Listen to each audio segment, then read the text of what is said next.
Hello. Hey, how you doing, Michael? I'm doing good. The album, The Final Battle, come out for Yep. 14th album. What I want to know is, did you anticipate, when Yellow and Black Attack came out, that you're 14 albums in, the fans are still wanting more from you? It's amazing. I did not anticipate that. Going back in time, as a matter of fact, when I left the band in '92, I thought that was it. I really felt for many years, up until 2001, which is when we started talking again about the possibility of reforming. I felt like it was a done deal and it would never be reopened or revised. And, time has a way of changing things and not always in God's plan to do what you want to do. So it worked out. And here we are from basically 2005, which is when we released Reborn, to now. We've got a longer run under our belts in terms of releases and touring. And it's really pretty mind blowing for me. It's incredible. I mean, what are the fans like? I mean, because now they're bringing their kids and everything. I mean, you're seeing the whole gambit of fans out there just enjoying the concerts out there. For sure. It's that's the thing that's really incredible. I've been asking the question since we reformed in '03. We did a celebration tour in '03 and then an album in '05. But since '03, I've been asking the question every single night, how many people have seen Stryper before? And the hands that would go up would be the majority of the crowd. Right. Now, when I ask that question, it's the minority. And literally, a third of the place, if that, the hands go up for we've seen you before. And the rest is people that have never seen us before. So it's really interesting to see. There's a lot of new people coming to see Stryper these days. Sure. I recently talked to Stephen Piercy, and to be honest with you, I had no idea because we were talking. He had his 40th anniversary of Rat box set coming out, so it's kind of a retrospective. But he was Right. talking about the early days of the LA scene, after Van Halen hit, and that whole scene out there. And I was surprised because he had mentioned Rock's Regime. He's like, they were right there with us, with Wasp and Quiet Riot and all those other bands. They were rocking just as hard as anybody, and he had nothing but respect for the band as far as Rock's Regime, and of course what became Stryper. First off, what about that? What kind of the respect you get from your peers, and what was it like back in those early days? Well, I mean, it was interesting because although everyone was in competition, everyone respected one another and got along. I used to hang out with Stephen Pierce. We were a house band with Rat. They were Mickey Rat briefly, and then they became Rat. And this is going back when Chris was in the band, and then believe it or not, we were playing shows with Rat at Gazzari's when Jakey Lee was in the band. Okay. So yeah, we go way back, and I actually bought one of Steven's white Flying V's, and we'd go out and smoke Sherman cigarettes together and drink Jack and Coke, and those were the days. And I was just a little punk. Steven's a little older than me. I just turned 60. I think Steven, correct me if I'm wrong, I think he's 64, 65. Right. So at the time, here's Steven. It might have been at the time 19 or 20, and I'm this, or 21, and I'm this 16, 17-year-old punk kid. He probably didn't know how old I was. I always came across a little older than I was. But we always got along. I've always had a respect for Steven and Rat. Always loved them. When I heard their song "Round and Round" for the first time on the radio, I was at Burger King in La Mirada and turned on the radio, and there's Rat. And I'm like, dang, wow, good for them. Good for them. These guys are getting airplay and they're actually breaking out. And then not long after that, obviously Stryper broke out as well. Just a few months later, with the Yellow and Black Attack, we started getting some spins with that, and the rest is history. But Rock's Regime, yes, we were there through it all with Motley Crue, with Poison, with Rat, with Wasp, with so many bands of the time, even Guns N' Roses. I remember walking in and seeing Guns N' Roses at Gazzari's, and just telling you the factual historical truth. Hmm. Oz and I listened to two songs and we walked out. I didn't get it, you know, and then they exploded, a few months later, and they sounded much better on that first album. And we thought, wow, they've come a long way. But yeah, it's interesting, the history. We were just in the right place at the right time to be a part of that monumental history that will never be repeated again, in my opinion. I was talking to Blackie Lawless. He said the same thing. He's like, it had its place in time. It's going to be remembered. He even said that back then. He said, we're going to be just like the California sound, and Yeah. all those eras. This is going to be remembered. And I'm Right. glad it did. I think it's getting its due now more so than it did even back in its day, I think. I think so. I think what happens often, if not most of the time, is it's kind of a pinata for people to hit with a rubber bat, Right. in the sense that the way everyone looked. Yeah. That's where the mockery comes in, and people laugh at a lot of bands from that era because of the way we looked. But there's no denying the talent. Some amazing guitar players, amazing vocalists, amazing songs. Some great bands came out of that period. Some of the best bands in the history of rock and Oh metal. yeah. So you can't deny that. If you're denying that, then you're just being silly.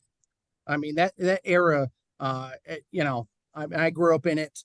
I'm only 54 now, so when you Stryper was in, I'm a freshman in high school. So I still remember a buddy of mine. Where we'd go to lunch together. And he in his car, and usually was playing Dokken or what. And of course, he put on Yellow and Black Attack. And I was like, "Who is this?"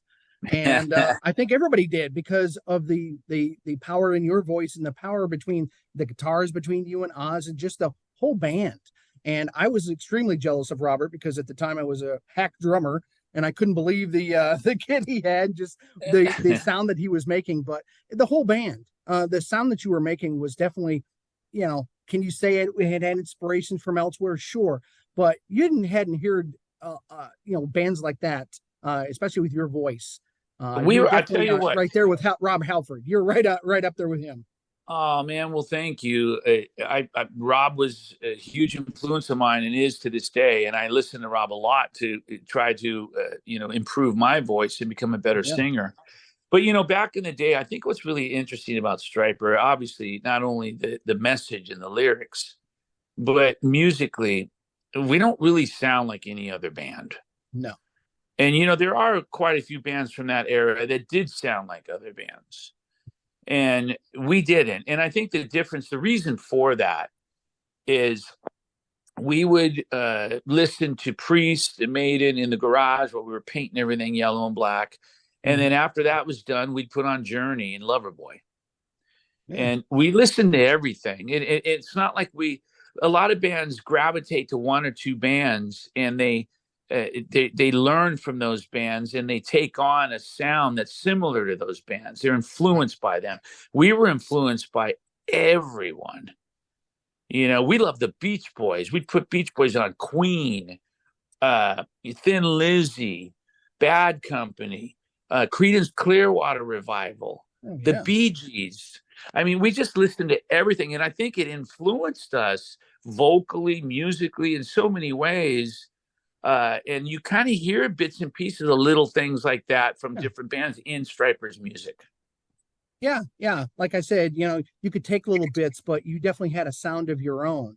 Yep. I think more so, in the later albums, I think you were finding your way. The Yellow and Black Attack was really good. And I heard some of the Rocks Regime demos there too. It looked like you had the blueprint pretty much there, and you just kind of were honing it from one album to another. For sure, absolutely. And it's one of those things where we love music. Mm-hmm. I personally, speaking for myself, I love to write music. Mm-hmm. I think that's my gift. I'm a guitar player. I'm a singer, Yeah. and I'm not a shredder. I'm not. I can't do vocal scales like the greatest singers on the planet. But I have a unique style with my playing and my singing. But Mm-hmm. I think the thing I get most excited about is writing. And I've got this unique sense of writing. And when I start writing, I can crank out songs, And Stryper has always had this unique style in terms of their sound. When you hear a Stryper song, you hear the guitar tone, you hear Robert's drums and his phrasing, you hear the song. It's like, okay, that's Stryper. There's no denying who it is. At least that's what I think. No, that's correct. When I'm listening to the radio, it's like Boston. Boston, you know that's Tom Schultz right there, just from the first note. And it's the same thing with you guys. You know Stryper right from the first note. Absolutely, exactly. There's this signature sound that you just know who it is right when you hear it, when it kicks Mm-hmm. in, and that's pretty cool. Love it or hate it, that's pretty neat. You guys obviously had to go through a lot to find that sound. When did you guys knew? When did it click that you guys had Well, finally found something that was I, yours? I think for me, it happened when I started writing songs like "Loving You." "Loving You" is on the first Yellow and Black Attack, and then Mm-hmm. we have another song on there called "You Know What to Do." So those songs are mid-tempo. "Loving You" is a little faster in tempo, but mid-tempo metal songs, but with a pop sense, with a melodic sense, vocals, harmony, guitar solos, but yet there's this edge to them. And it was very unique. And you hear songs like on the second album, Soldiers Under Command, you hear songs Mm-hmm. like, even Soldiers Under Command itself, mid tempo, kind of like just this metal with the pop sense, with the melody. And then Sure. and then we did ballads. And you go get into "To Hell with the Devil," songs like "Calling on You" and "Free." I think I started locking in as a writer. I started locking into that style, the Right. mid tempo anthemy, with the vocals and the guitar, the edge to it. So that's when I knew as a writer, like, okay, I'm onto something here. And Robert obviously knew he was onto something. He was more the visual guy. So Right. while I was writing songs, he was painting and taping and making everything yellow and black. And the combination of the two made Stryper very unique. Follow your page, your Facebook page. So I read you, some of your posts, and you had a post up there saying you're playing guitar and your dressing room smelled like a workshop because Robert was back there and you guys were back there, putting on the stripes and doing whatever you had to do to get ready for the show. Which, like I said, hard work. All it takes is hard work and determination. Doesn't take a lot of money.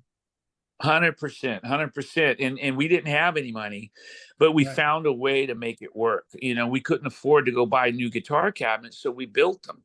We went and bought wood, and we literally built our guitar cabinets, and would go buy speakers we could afford, put them in there. So we had dummy cabinets to make it look bigger than it was.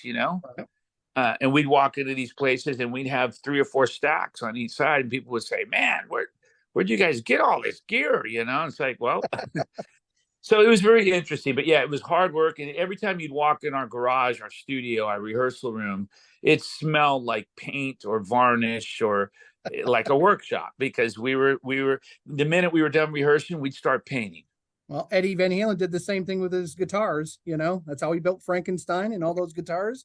Was just he couldn't afford it. Exactly. Sometimes that you got to have it. You can't afford it.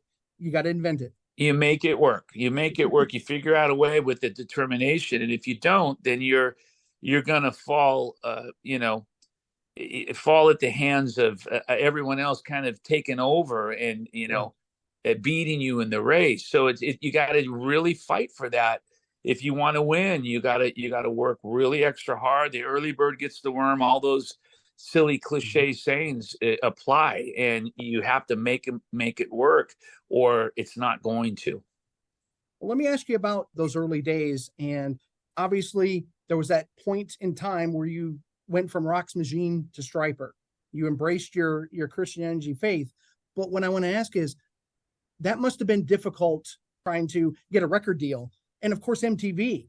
That must have been an uphill battle, just trying to not only get signed, but then you've got to get MTV to play to your videos. Can you take me back to that time and the struggles you had to get you to the point where you had, the major success with "In God We Trust" and from then on? It's interesting because back when we were Rock's Regime, prior to that, we were Rocks. If you go way back, Robert and I had bands called Firestorm and Aftermath. And then we wound up joining forces with a local guitar player, John Gerardo, and we became Rocks. And then eventually we added the Regime. and we became Rock's Regime. And that's when we were a trio. Okay. And it was just myself, Robert, and Eric Johnson on bass. And I was the guitar player. And we did a lot of gigs as a trio, and it was great. It was really interesting hearing Stryper, what became Stryper, in that form as a trio. And one thing that you can hear online, you can see, is we had to go to Australia and perform as a trio not too long ago in 2018. So that kind of gives you a taste of what that's like. Very interesting. Again, good or bad, love it or hate it or whatever, just different. And what happened in those days was we were really building who we were and trying to navigate through the process of, all right, let's establish who we are. And we did that as Rock's Regime. And then eventually Oz came into the picture. We did some shows with Oz early on, and there were some issues that happened. And my brother didn't want to work with Oz again. And I had to twist his arm for a long time to give Oz another chance. And my brother was like, no, no, no. And that almost didn't happen. And finally, I convinced him, like, let's do it. Let's just try one more time. And we did. And the rest is history, obviously. But this was a time prior to that, me twisting his arm, where we had jammed with CeCe DeVille. Yep. We had jammed with Doug Aldridge. So both of those guys potentially could have become members of Stryper, which is very interesting. It is very interesting. Yeah, I mean, so it was a time where we wanted to add a second guitar player, because it was my vision to have harmony solos. I wanted to have those harmony solos. I felt like that was going to really set us apart from the rest and make us different. And I was really influenced by bands like Boston, bands like Thin Lizzy with harmonies. And eventually Oz joined the band, and then not long after that, we were looking for a bass player, and we hooked up with Tim Gaines. And there you go. We were still Rock's Regime. We signed a deal with Enigma finally, after years of trying to get deals, and they didn't like the name, and we changed it to Stryper. And that was it, man. That was when the light went off, and we were like, okay, something's happening here, and it did. Was it hard for MTV to accept you? Because obviously back then that was the biggest radio station around. And if you didn't have a video on MTV, it was just going to be a harder struggle to get to where you wanted to be. Was it difficult at the beginning? My take on MTV was, I'm grateful for the fact that we got airplay, but the only reason why we did was because of Dial MTV. Yeah. They were reluctant to play our videos. We'd submit a video, the label, and they would always come back with reasons and excuses why they couldn't play or air the video. And we began to realize, being, the guys that we are, we're not, how can I say this? It's not our first rodeo, okay. We know what's going on. And by the tone of their comments and their response, it was evident that it was based on the Christianity thing. And it really was, discrimination. There's no other word for it. And, it was a struggle for us we had to fight the label and the band tooth and nail to get that stuff played, and to get airplay on radio as well. Yeah. Because of what we were singing about.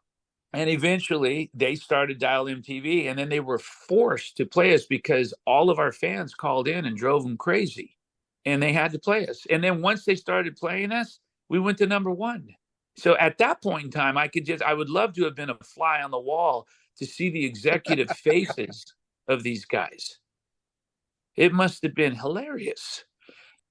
It's just one of those things where to this day, that hasn't changed. It's a battle for us to get taken serious, to get added to festivals, to be a part of a tour, to get airplay, to be, you name it. It's always based on it's those Christian bumblebee guys. No, thank you. And it's really sad, because we're a rock and roll band, and, we work hard at being a good rock and roll band. And I think we've kind of stated our case and proven ourselves time and time again. It looks like the pinnacle was In God We Trust. You just put up a photo of you, saying that you were an arena rock band, which you were. Yep. You hit that pinnacle. It just seemed to be amazing. And I was kind of, if I were there, I would be patting you on the back because I was like, for whatever reason, not getting airplay of this, you hit the mountain, you hit the pinnacle there, Michael. Well, I'll tell you again, this is just my view, my opinion, so take it Yeah, for what it's worth. Stryper was against all odds. All the other 80s bands were against some odds. We were against all odds. And that is the literal truth of the matter. And somehow, even despite the fact that we were against all odds, we were able to somehow break through and rise above and flourish and be super successful and headline arenas, not opening arenas, and having bands like White Lion open for us. I think it was a head scratcher for the industry. They were probably scratching their heads thinking how and why. And I mean, again, in my opinion, that's the power of not just the song, but the power of the spirit, power sure. of God, the power of what and who we stand for. I think that doors were open in miraculous ways that Mm-hmm. most likely would never have been opened. I don't know if you've ever been asked this, you probably have, but was there ever a point? I know your faith is great, but was there ever a point you guys were just getting so frustrated? It's like, was there a teetering point, or was there always a, we're us against the world? Oh yeah, I mean, I've gone throughout my 60 years here on Earth, doubting God, being angry at God, denying God. At times during the against the law period, we were all kind of encouraging each other to go the opposite way and be just a typical rock band, and started drinking and smoking and womanizing and all this ridiculous, stupid, silly stuff that really has nothing to do with rock and roll. But for some reason, we've all believed the lie that it does, and it doesn't. But we got caught in that trap as well, and it almost cost us all our marriages. Thank God it didn't cost me my marriage. I left the band. That was part of the reason why I left, was to save my marriage. And then when my wife passed, Kyle, I'm not going to lie. I'm not going to be dishonest about it. I was wondering, where are you, God? Like, where are you?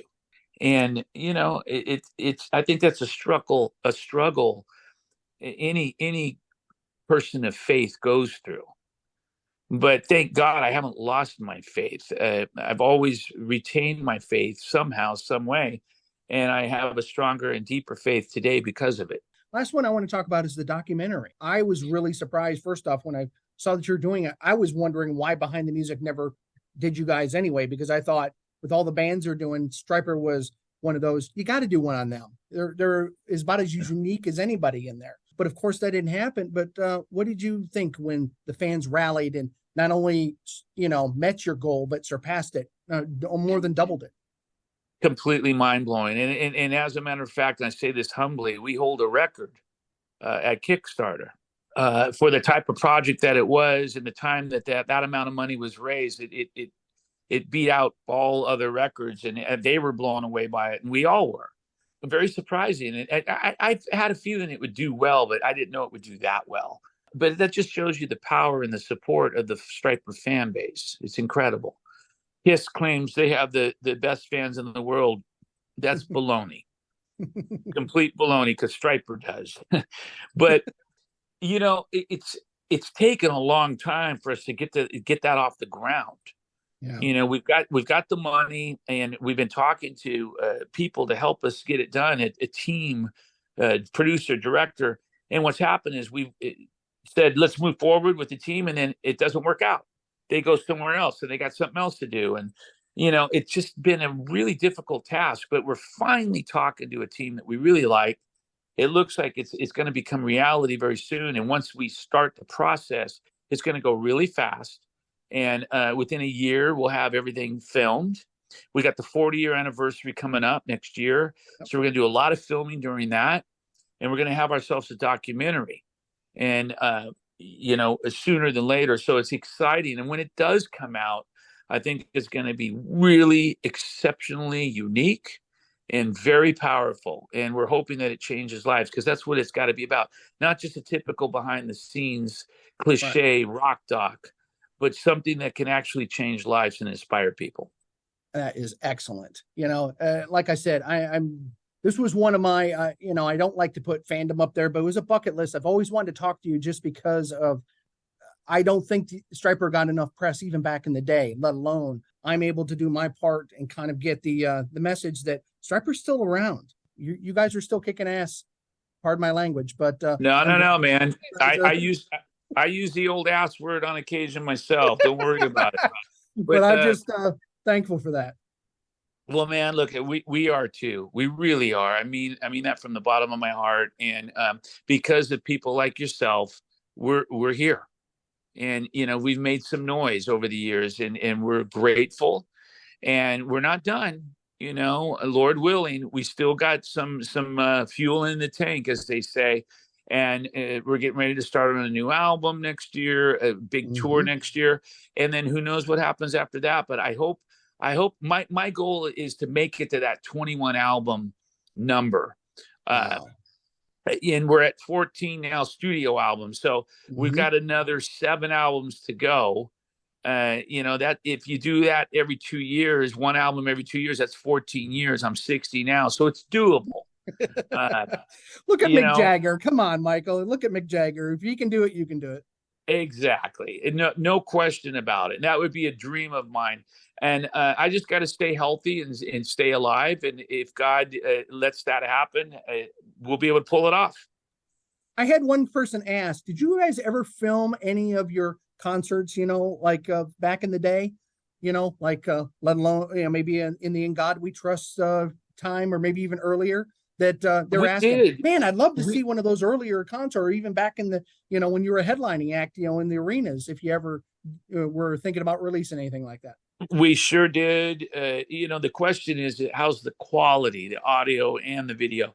Right. We got all kinds of stuff that we have big plans for in terms of releasing, that we just can't seem to get around to because our schedules are so busy. Okay. We've always wanted to do a Christmas album, for example. We've never done it. Mm-hmm. And I know that would do really well because we did Winter Wonderland and Reason for the Season, and those are two staples. People love those Mm-hmm. songs. So there's so much we've got to do before we can't do it anymore. Big plans, a lot to come for sure. And just stay on the lookout, stay tuned, and we're gonna keep doing it, man. We're excited.